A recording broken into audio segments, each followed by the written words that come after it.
ल है हेर्नु साथीहरू, अघि भर्खरै हामीले झिकेर ल्याएको माछा कति बजी दिदी? 1:30 है, 1:30 बजेर राति। हेर्नु न, यी सबैजना सुतिराखे,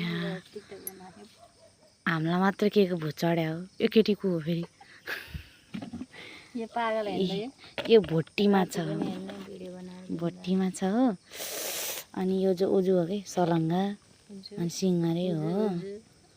हामी तीनजनाको हामी घरको मान्छे मात्र मारेको माछा।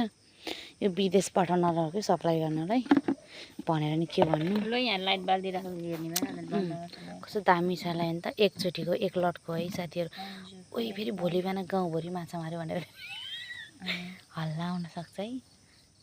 खतरा छ यहाँ त, सबैजना सुतिरहे, चकमन्न छ। योपालि त फर्स्ट टाइम हो यो माछा आएको है, सबैजना सुत्या।